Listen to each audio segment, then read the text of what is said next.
Salam Sayang Sabah. I'm Anna Vivienne for SayangSabah. Today with us in the studio is Mr. Ritchie and Jeffrey Tsang. Ritchie is the president. The president of Yes. the Sabah Backpackers Association. Operators Association, Yes. actually, huh? Yes. And then Jeffrey, you are the deputy president. Yes. Thank you very much for being with us in the studio today. Thank you for having us. Yep. Okay. First and foremost, would you like to tell?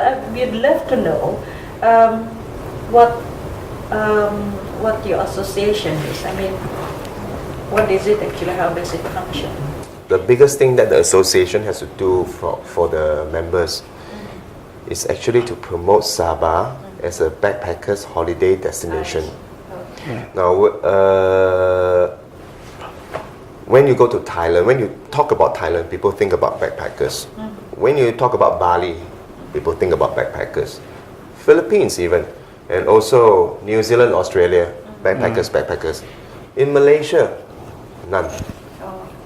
So, and then we still find that Sabah has the best tourism product to offer. And so we have decided that this year we are going to work on this thing, that is promoting Sabah as a backpackers holiday destination of paradise. And if this is successful, it will become a product for our state. And there's a lot of work to be done. And for the time being, we will focus our campaign more on Malaysians, our fellow Malaysians, where we'll try to sell to them that this place is for you to backpack. Okay? In the same time, of course, in the same time, we'll be also doing it to foreign countries. Yes. All right. And well, we also hope that the fellowship continues to bring more strength to the association, because we need the members to participate in this, to cooperate with us. How many members do you have now? Okay, for the time being, we have 14 members. 14 members. When we actually took over last year, I think. Yep. Not say took over, like elected last year. I mean, we were left with about maybe 23 members. Oh. Yes, and we have been trying to be very active to recruit more members. And as of, I think, December, we have already hit 40. 40. Last year, December last year, we have already hit 40. And we are quite optimistic the numbers will continue to increase. I see. Yes. So what's the criteria like? I mean, what do an operator have, to be a member of your association? Oh, very simple. To be a member, we do not have difficult criteria, because like I said, we want to make this association a friendly association, but at the same time, we also have to make sure the operators or the members to be are legal. So first step first is actually you got to have your trading license. All right. After that, you can just pass it over to us and then pay up, of course, and you are a member already. Oh, I see. Yes. Okay. And do you have any activities, interactive activities, especially where business is concerned? Interactive activities where business is concerned, this will fall back to, in short, this association, Sabah Backpacker Operators Association, SBA. This will fall back to actually our SBA objective. Well, number one is, like I did mention just now, fellowship internally among members. After that, it will be fellowship between one district with another district. And then later on, we will be talking about getting ourselves being recognized by the government, hoping that they can actually support our association.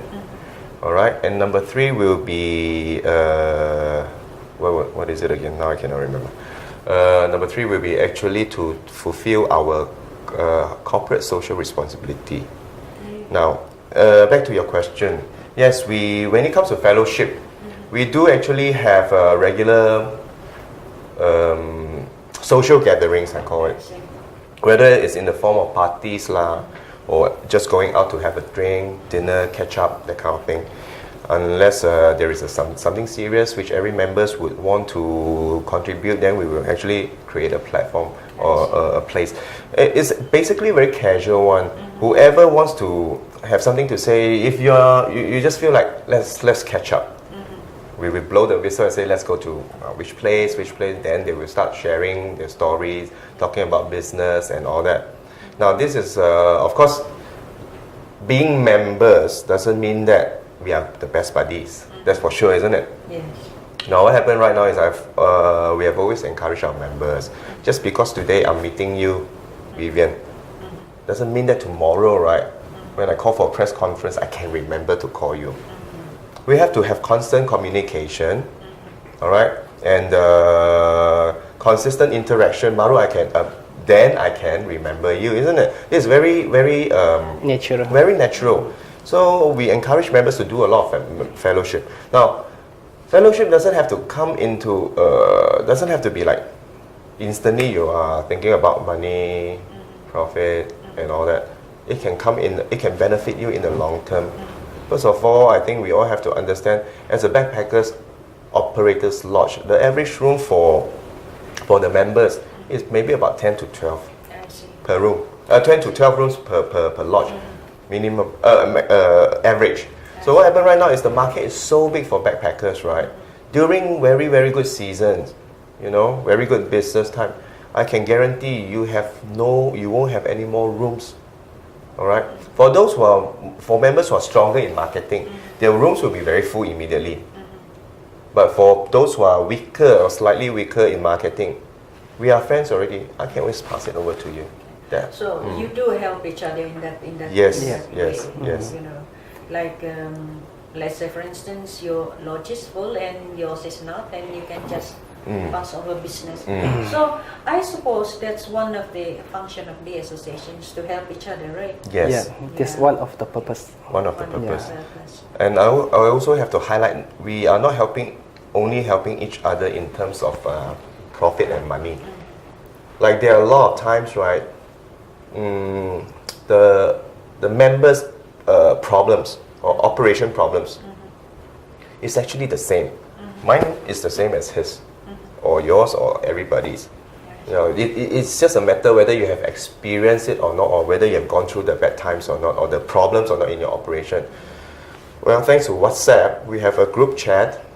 Okay, what you need to do is, if you're stuck with a problem, for example, common issues, maybe bed bug.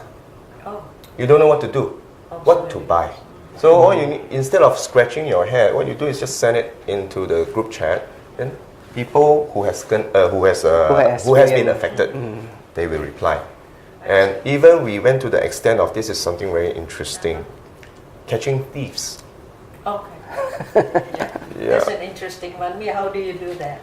I mean, does it happen in the industry? Oh, it's quite rampant. I think it's normal. Yeah, it's normal. Just about the number only. Yeah. So how do you handle this sort of problem? I mean, you don't check everybody's bag. Okay. First of all,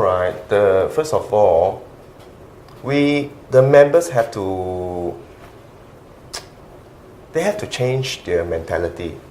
Like you should put I would say the conventional thoughts away, which is, if my place has something bad has happened to my place, a lot of time they do not want to reveal it, and this incidents will go unrecorded. It will go unrecorded. So it will happen again and again. Like happen in my place, I keep quiet, then it will go to your place. Then it happen again, you are also shy about the problem. But when you're being victimized, right, you shouldn't be shy.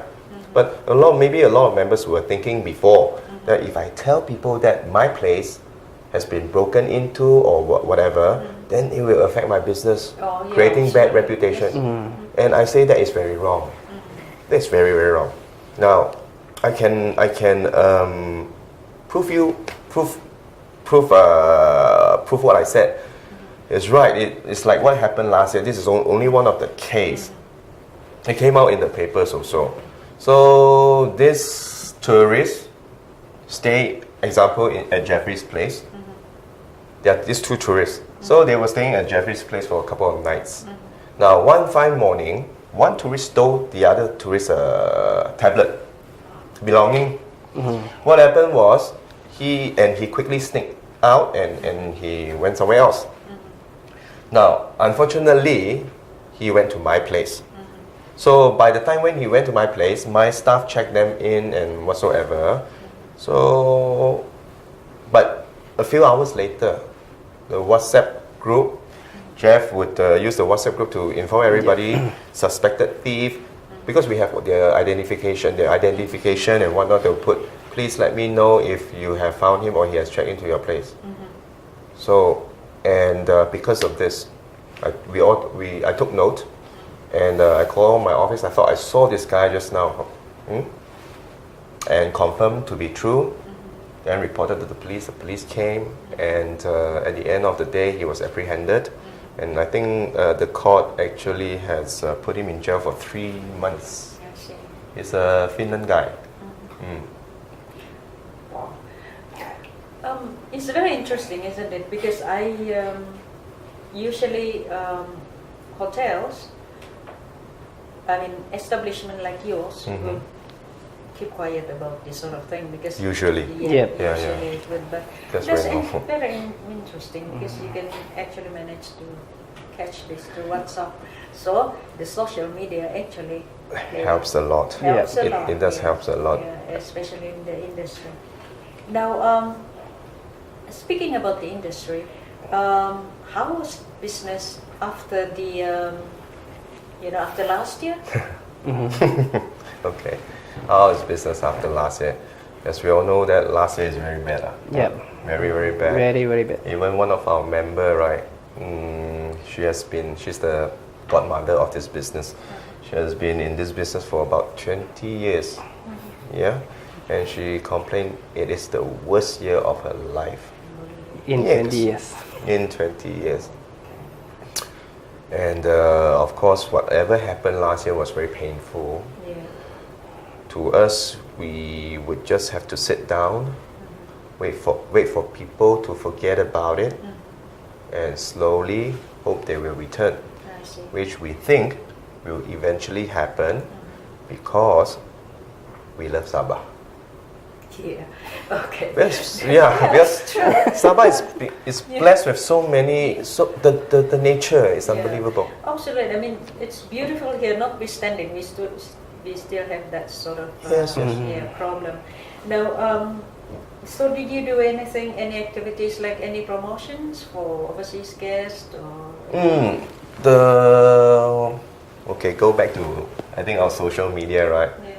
You see, for a person who doesn't like this kind of things, I have to really sit down with Jeffrey and said, look, we are thankful that the government has been our state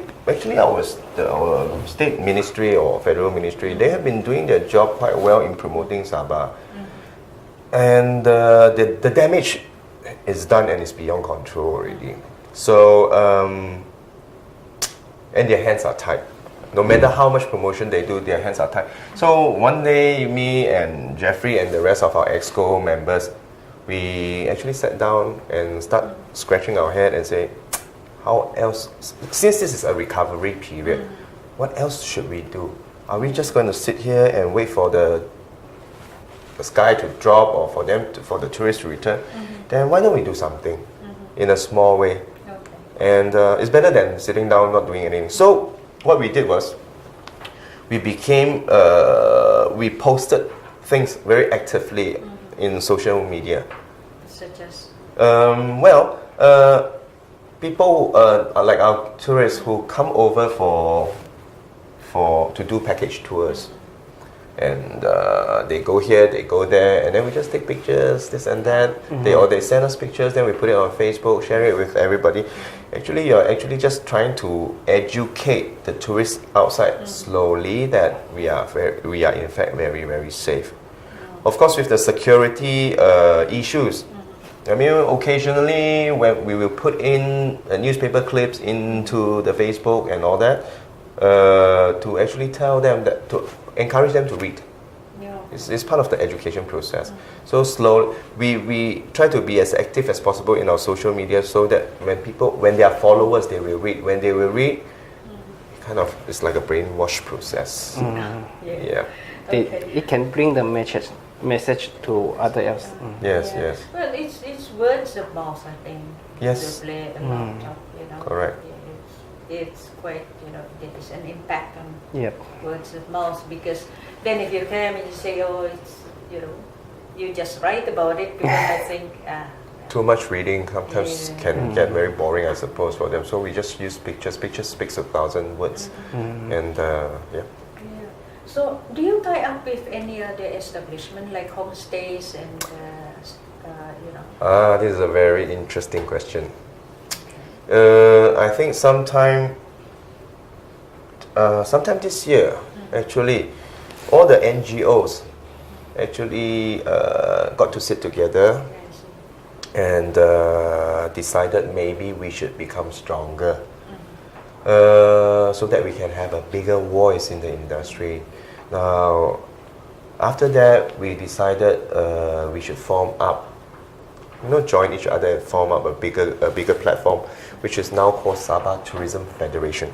oh, Yes. interesting. Yes, we have our pro-tem committee members already, so we are in the middle of registering, doing preparation work to be registered in ROS. Yeah, so it's underway. Yeah. So it includes homestays and all that. Homestay is in, yes, homestay is in, and many other NGOs like Malaysia Hotel, My Budget Hotel, that kind of thing.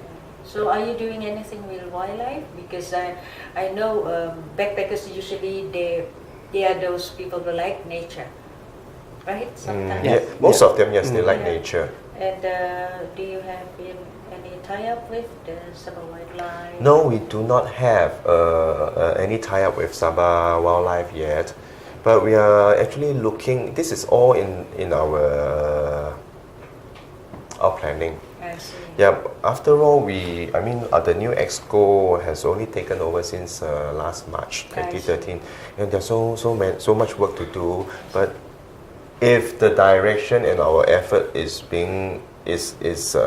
smooth, slowly all these things like collaborating with other departments to get backpackers involved with other departments, we hope to see that happen. Yeah. Yes. So how is your cooperation with tour guides and all those? The cooperation with you see, basically the operators, the backpacker operators, we don't really sell tours unless, for instance, like me, unless I'm a backpacker operator and I am also a tour operator. So meaning to say I have my bus Persiaran. Then for Ritchie now, yes, I would have to collaborate with the tour guides. Yeah, but as for many members who are not tour operators, what they do is they just, for instance, they just call me. Okay. Then I'll do their business, then pick the tourists up, and that's it. Okay. Yeah, so we do not really collaborate. On association itself, we do work itself. Sorry, there's not much interaction. But association, between association to association, yes. I see. Yes, we do have interaction because they are part of Sabah Tourism Federation as well. I see. So they will be part Yes, of it. they are there already. Yeah. Yes, they are there already. I see. Yes, Okay, that's great. like what Jeffrey said, GST is something which we cannot change. I see. Okay. So we just have to play along with it. All right. So now the biggest problem about GST right now is like maybe hotels or F&B outlets, this and that. The implementation of it varies from one industry to one industry. The way I see it, you see. So today is like the 13th or 14th. I think it's the 14th of March, isn't it? April, isn't it? The implementation started on the 1st. All right, and we have been trying to find a lot of information from Custom Department to ask them how should we implement the GST in the form of billings or whatnot. The thing is, today we go there and they say this is like this. After waiting for 2 hours in the queue. It's like this. Okay, then we bring it back and then we share with the members. Now this is what you need to do. Because most of the inquiries come from our members. So as the association, we have to actually bring all these problems to the custom people, inquiries to the custom. All right. So by the time we say, okay, it's like this, like this, like this, please correct everything, you know. And finally, when they have corrected, they will send back and say that, hey, association, can you help us members to check whether this is correct or not? You know lah, right? So we bring it back after waiting for 2 hours and 3 hours, then they say it's different. I see. Today like this, today, tomorrow another story. And this has been going on until now. So you're still in the process of getting your sea legs on that one? Yes. We are close. But at the end of the day, like what Jeffrey also mentioned before, if you want us to, yes, we will implement the GST, but because of your flip-flop decision, don't come and say we will penalize you. That is not right. That is not right. I see. You know, Because until today, we haven't get a really solid confirmation about quite many things. So what we hope the authority can give us some more time to adopt the system. I see. yeah. Because like you said, this is something, like we said, this is something which nobody can avoid. But don't be too interested, don't be too harsh on business people or whoever. I'm not only speaking on behalf of our members, to other members as well, to the public as well.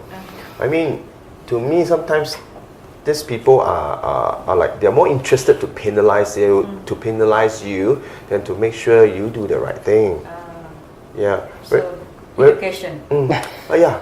Education. Yes, education. And one example also, my client, tourists, who has came here for, like return customers, at least come here twice a year. And guess what? I told her, because they came in through Terminal 2. Now you know they have this refund and all that, right? If you buy something, now what is refundable? What is not refundable? We don't get a clear picture. So how are we gonna advise our customers or our tourists? Hey, please keep your receipt when you buy certain things. You know, when you go to the airport, they will refund you. Yeah. So until now, also there isn't any. We don't have the real picture of what can be claimed or what cannot be claimed. And the best part now is, they think there's something that can claim before they left 2 days ago. And but their flight was from Terminal 2.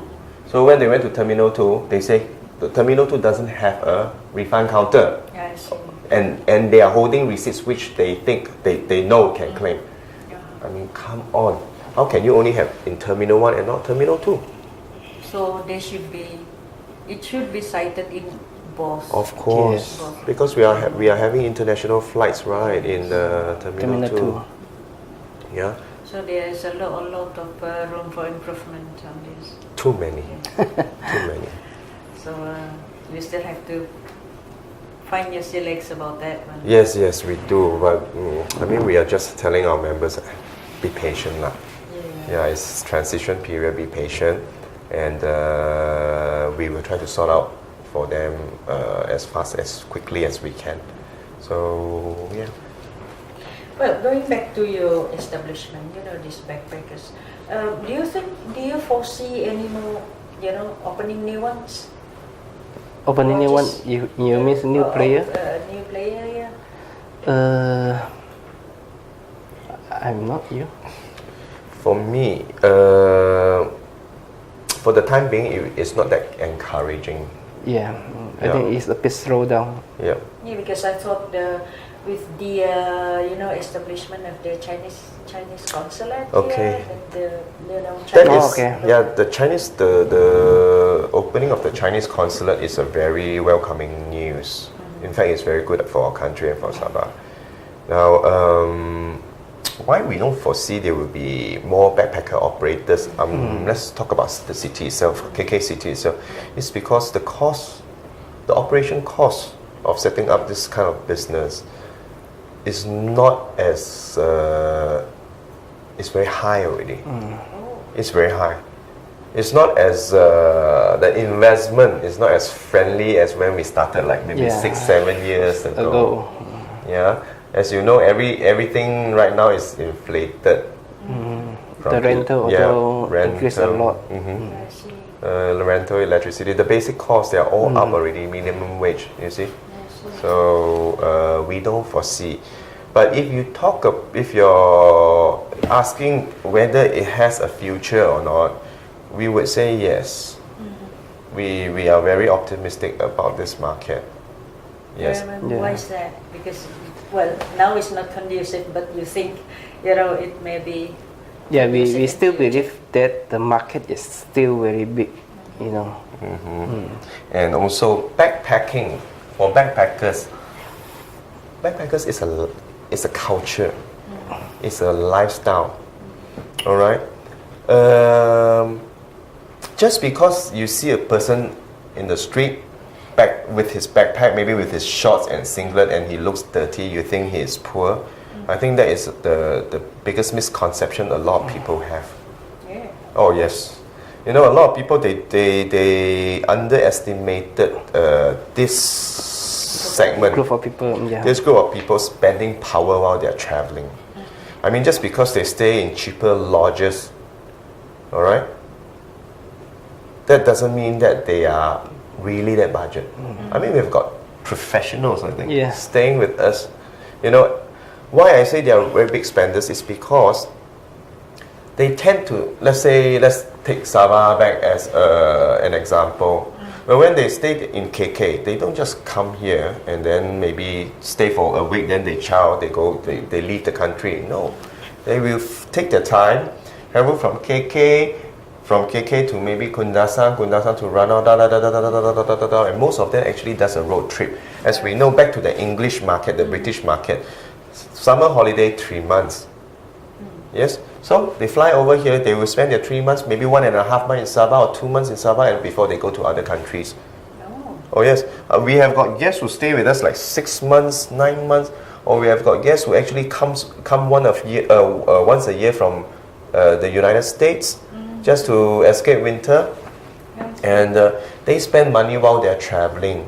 So compared to package tours, where people fly in, hop into the bus with your tour guides, and by the time they finish, maybe it's 5 days, 4 nights package. It's very conventional. Yes, it's very conventional. Yes, that's why I say backpackers, they will never die, because it's not it's a lifestyle. Why they stay? First of all, a lot of people also don't understand why they stay in the backpackers lodge. You see, or if they're so rich, why are they staying there? It's very simple. The culture is actually, when they stay in the backpackers, you have a nice living room for them or a lounge, right? For them to sit down, hang out, exchange the traveling experience. Sharing information. Yeah, sharing information. And then make friends, fellowship. It's fellowship all the way. And after that, they would like to get to know our frontliners, because our frontliners are, all of them are actually local people. And then sometimes our staffs are encouraged to take them out. Yeah, and they do not need to go to expensive restaurants unless they feel like pampering themselves. Most of the time they'll be spending money just like us. Wherever we eat, they eat. Wherever we shop, they shop. Wherever we watch movie, they watch movie. So I suppose they do get more of the local scene in that, isn't it? Yes, that's the reason they are backpacking. It's because they seriously want to know the local customs. Yeah. Yeah, they're not here to be pampered. So which part of the world actually goes into backpacking? You mean? Which part of the world? I mean, They come from? Europe, mainly Europe. Europe? We have the Europe, England, and then maybe the Americans, okay? Yeah. And but the culture has been brought to Asia already. More and more Asian people are digging the idea of backpacking, because they think it's cool. Yes. Yes, they think it's cool. They want to like. Sometimes I will laugh, you see, while I'm driving, and then I see that man, wearing singlet and then wearing shorts and then slippers, backpacking, just walking around town, sweating profusely. Then I'll say, these people actually come they spend so much money just to come here under the sun and sweat like this and wear their singlet and shorts and the sandals. This is something which will not happen in their country. They cannot wear like this. But we are, you know, the Chinese Korean market, you know, are they going into backpacking as well? Yes, actually the population of Chinese backpackers is really huge as well. Really? Yes, I think the population is more than the population of Sabah. Yep. Really? I mean, does that, you know, upset the European? I mean, it offset the European market. I mean, there are more of them than the European market for backpackers. I think at the moment the Europe market still the main market. Oh, yeah, still the main yeah. market. But I can see the Chinese backpackers the number is increasing. Increasing. Yeah. So we do have very good potential in the future for backpackers. Very, Yeah. very good. Very, very good. Yeah. So thank you very much, Ritchie. Thank you. And Jeffrey.